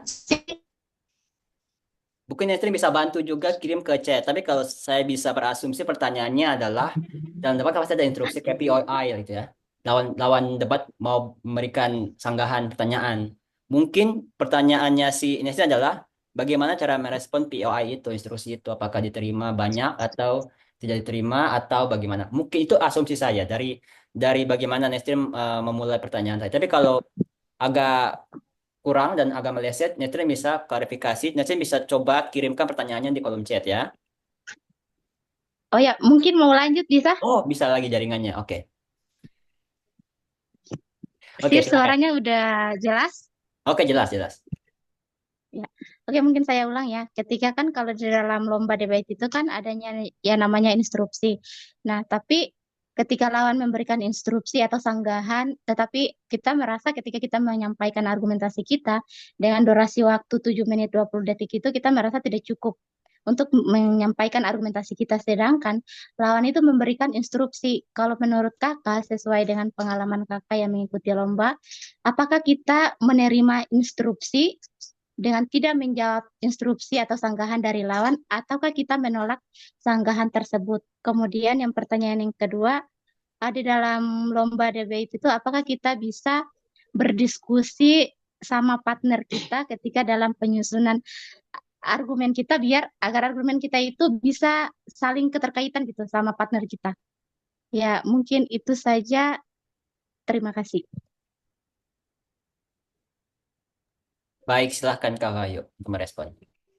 Oke, terima kasih buat yang bertanya. Jadi, pertama terkait POI ataupun interupsi, apakah kita harus buat menerima atau enggak, karena mengingat durasi waktu kita yang berbicara yang sangat terlimitasi, yaitu 7 menit 20 detik.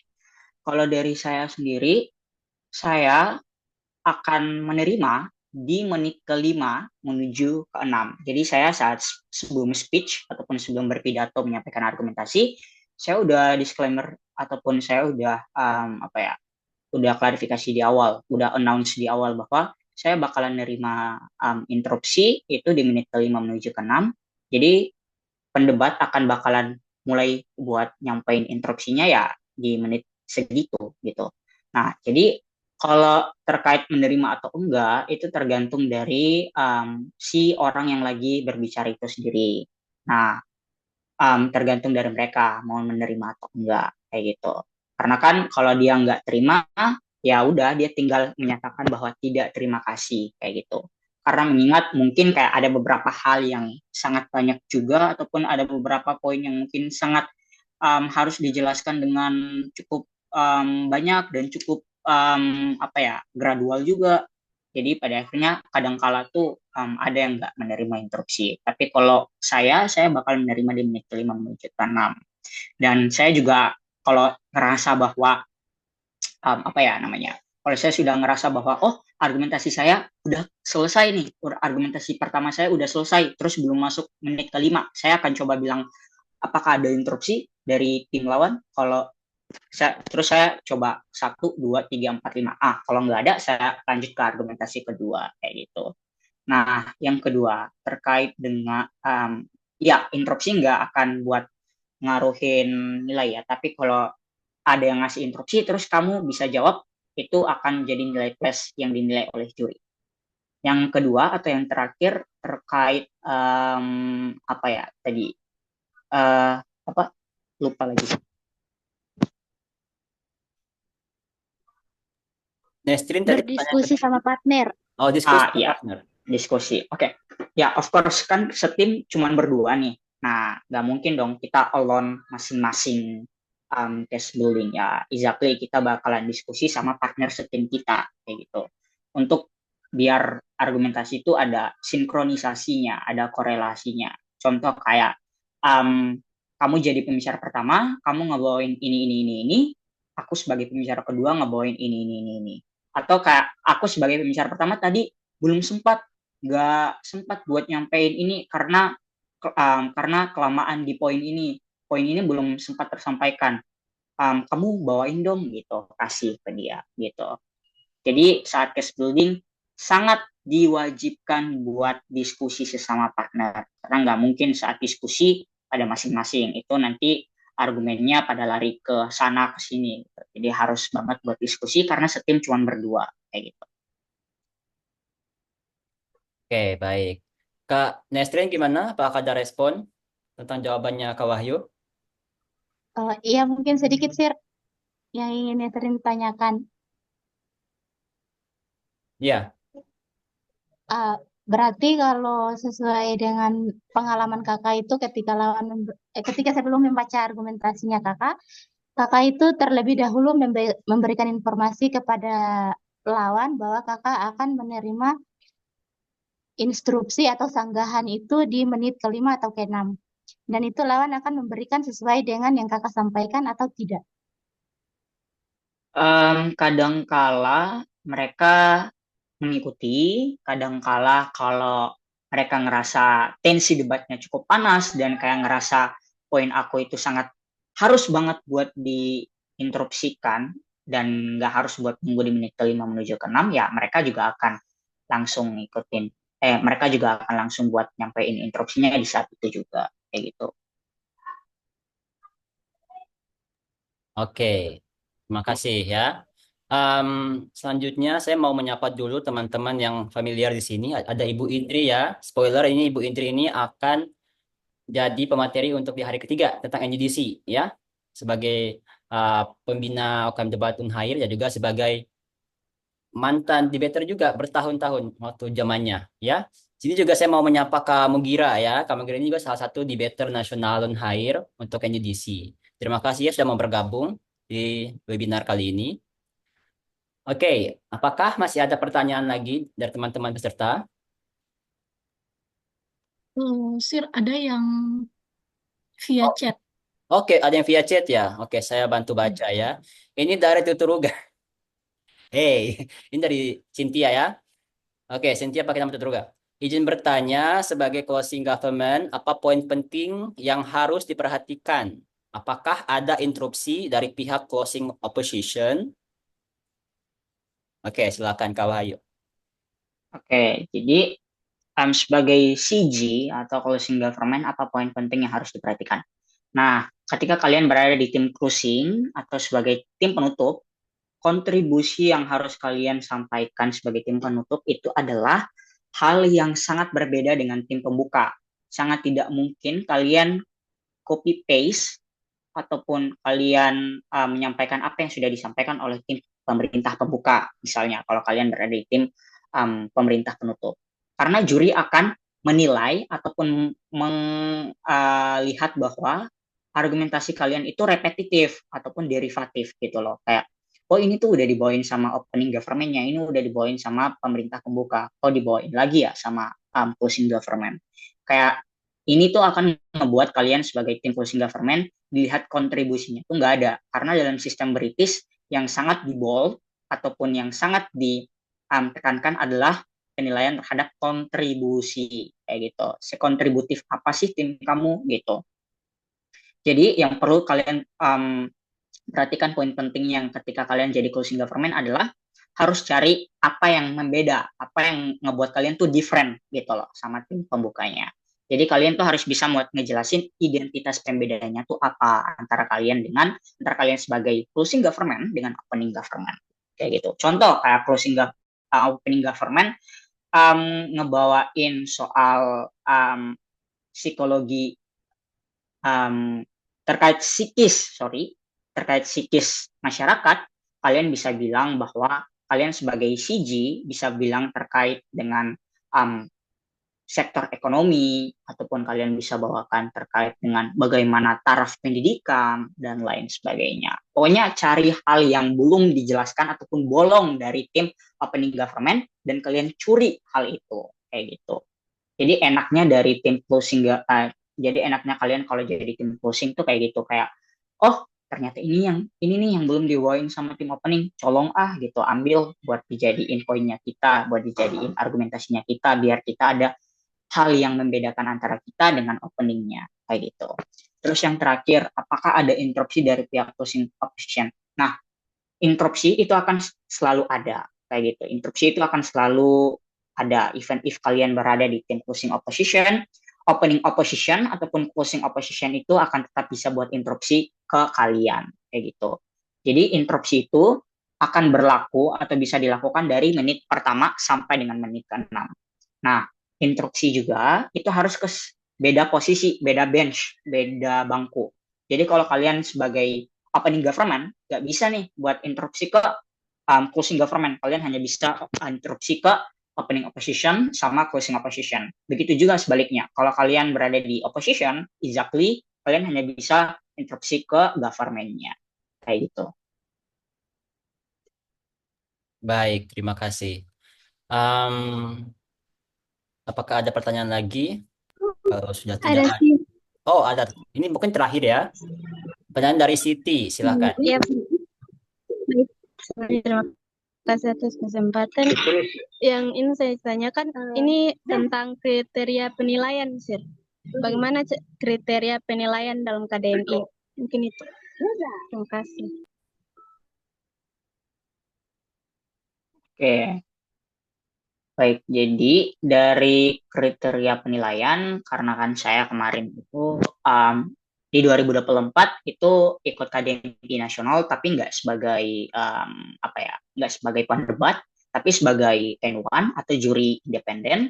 Nah, jadi kriteria penilaian itu ada tiga: manner, meter, method. Manner sikap, meter materi ataupun konten, method adalah metode. Jadi dari penilaian itu kita ada, jadi dari ketiga indikator itu yang akan menjadi penilaian ketika seorang juri itu menentukan penilaiannya. Jadi juri akan melihat seberapa kontributif tim Anda dari tiga komponen ataupun tiga indikator tersebut, apakah terpenuhi ataupun tidak. Dan indikator penilaian berikutnya adalah seberapa penting argumentasi kamu untuk bisa dibeli daripada punyanya tim lain. Nah, jadi kemarin saya ketika menjadi juri independen itu saya mencatat semuanya, saya ngetik semuanya, dan coba buat membandingkan dengan keempat tim yang lain.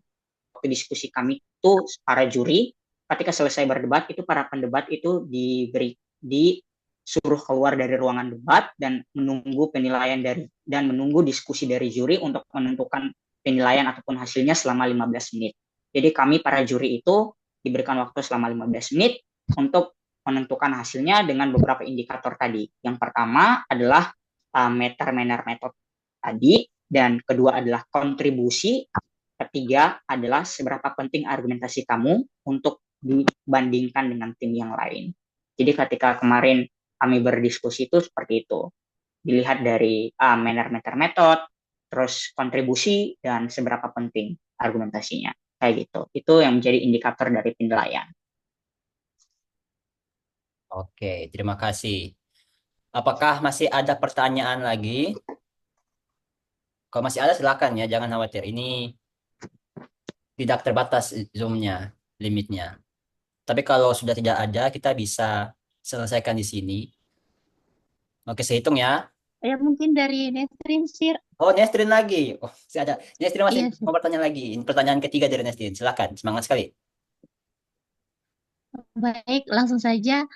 Kakak, kalau bagaimana kalau argumentasi yang kita sampaikan itu melebihi durasi yang telah disiapkan? Misalkan 7.20 nih harus selesai, tapi kita tuh lebih menyampaikan argumentasi kita itu lebih dari waktu yang telah ditentukan.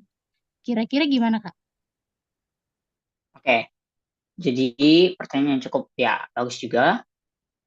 Ketika teman-teman menyampaikan argumentasi, ketika teman-teman sedang berbicara di depan, terus sudah melewati batas waktu yang telah ditentuin, itu juri akan mengingatkan dengan ketukan berulang-ulang kali di meja untuk menandakan bahwa waktunya sudah selesai.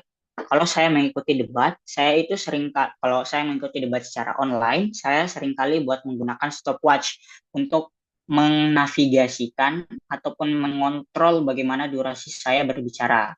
Nah, kalau saya ikut KDMI 2023 nasional, itu ada yang tampilin layar untuk menampilkan waktunya kayak gitu. Jadi kita udah bisa lihat nih berpidato sambil ngelihat timernya nih, ngelihat stopwatchnya bahwa kayak oh ini udah mau 7 menit nih, udah harus buat tutup, udah harus buat closing, udah harus buat tutup pidatonya, akhiri pidatonya kayak gitu.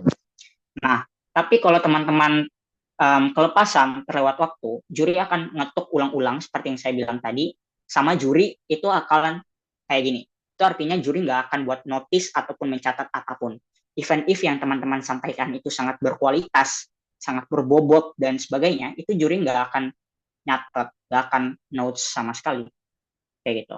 Jadi juri akan kayak mungkin melakukan apa ya, gerakan tangan seperti ini, gestur tubuh yang seperti ini, ngetok-ngetok meja dan lain sebagainya yang menandakan bahwa waktunya udah lewat dan mereka nggak akan nyatet apapun apa yang teman-teman sampaikan karena udah melewati batas waktu kayak gitu. Jadi mereka tuh cuma nyatet ting di 7.20 aja kayak poinnya kayak gitu.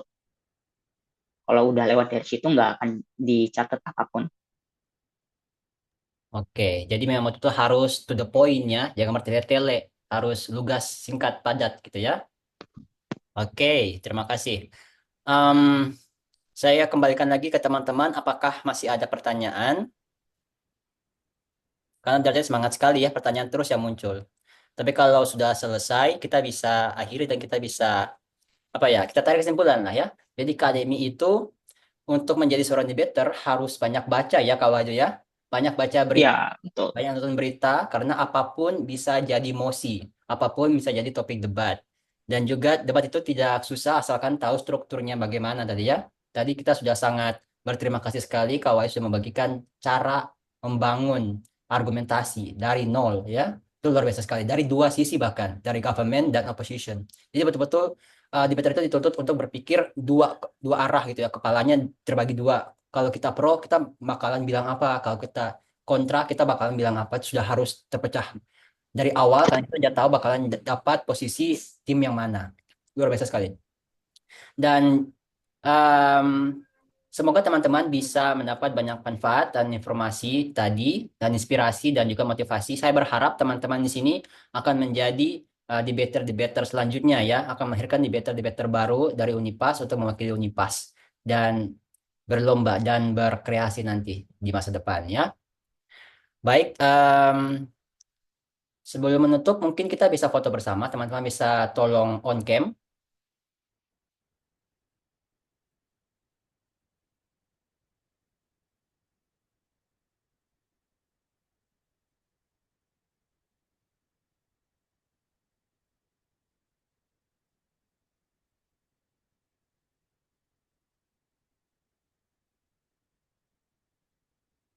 Ya, ada yang rebahan ya.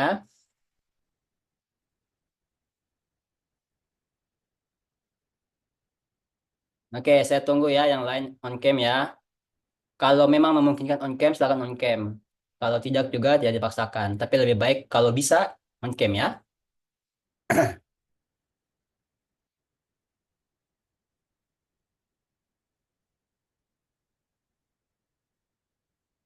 Oke. Nestrin belum bisa on cam.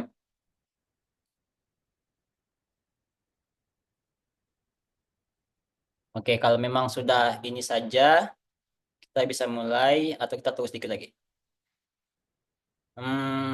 Mana tadi tuh? Ini Safira, Siti Mutia. Oke, sepertinya cukup ini saja ya. Semuanya siap, saya akan screenshot. Ini cuma satu kali screenshot saja, kan satu layar. Satu, dua, tiga, senyum. Oke, sekali lagi deh, kurang berasa. Satu, dua, tiga. Oke, sampai jumpa nanti besok ya, Sabtu dan Minggu. Besok kita akan bahas tentang Camp Epic. Dan untuk Minggu kita bahas NUGC. Terima kasih sekali buat Kak Wahyu ya, sudah menyempatkan waktu dan membagi ilmu dan pengalamannya.